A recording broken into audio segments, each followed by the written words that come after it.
Hello viewers, आज मैं आपको बछबारस की कहानी सुना रही हूँ। यह त्योहार भादवा महीने की कृष्ण पक्ष की द्वादशी यानी बारस को मनाया जाता है। इस दिन गाय व बछड़े की पूजा की जाती है। गाय में सभी देवताओं का वास बताया गया है। पूजन विधि में सबसे पहले गाय पर थोड़ा सा जल चढ़ाएं और उसी समय उसे खाने के लिए भीगे हुए मोठ, मूंग, बाजरा, गुड़, रोटी इनमें से कुछ भी डाल दें ताकि गाय की पूजा आराम से की जा सके। फिर गाय व बछड़े के टीका लगाकर चावल लगा दें और काजल लगा दें और गाय व बछड़े के पांव यानी खुर के मेहंदी भी लगा दें। फिर एक चुनरी या ब्लाउज पीस ओढ़ा दें और ग्वाले को भेंट दे दें। इसके बाद गाय के गोबर या मिट्टी से छोटा सा तालाब जैसा बना लें और उसकी भी दूध दही आदि से पूजा करें। फिर बछबारस की कहानी सुन लें।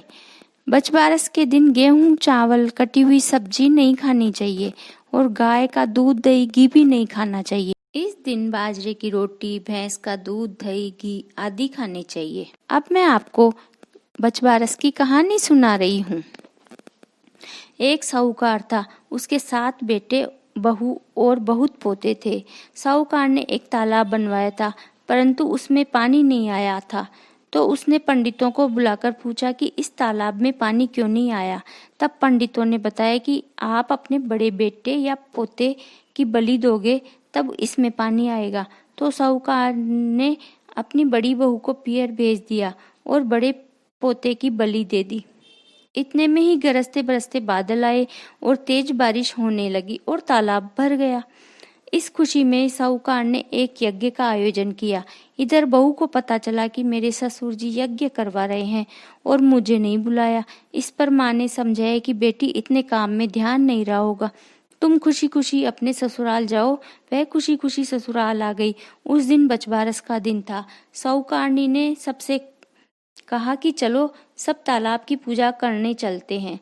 जाते जाते वह अपनी दासी से कहकर गई कि गेहूं लाने तो रांध लिए और धानु लाने उछेड़ दिए, मतलब गेहूं तो पका लेना और चावल को उबाल लेना। लेकिन वह समझी नहीं और उसने गेहूं तो पका लिए परंतु धानुला का मतलब नहीं समझी और धानुला जो उनके गाय के बछड़े का नाम था, सोचा इसी को पकाना है।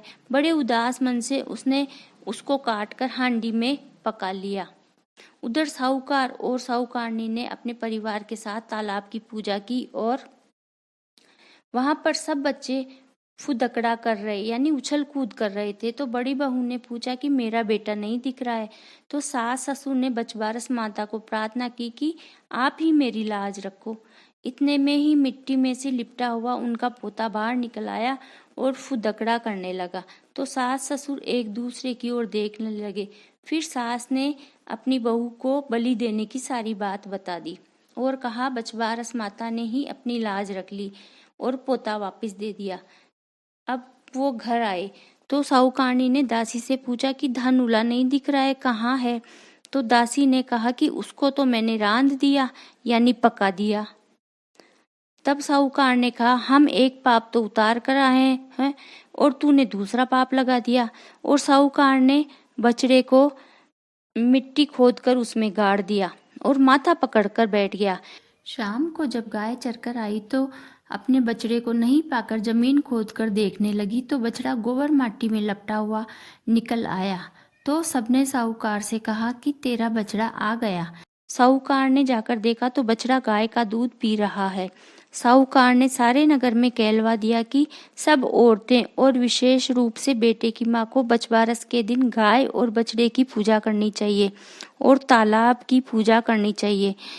हे बछबारस माता, जिस प्रकार साहूकार और साहूकारनी की लाज रखी उसी प्रकार सबकी लाज रखना। कहानी कहने वाले को, सुनने वाले को और हुक्कारा भरने वाले की सबकी लाज रखना और खुश रखना। इसके बाद एक गणेश जी की कहानी सुननी चाहिए। इस चैनल को सब्सक्राइब करना ना भूले। Thank you.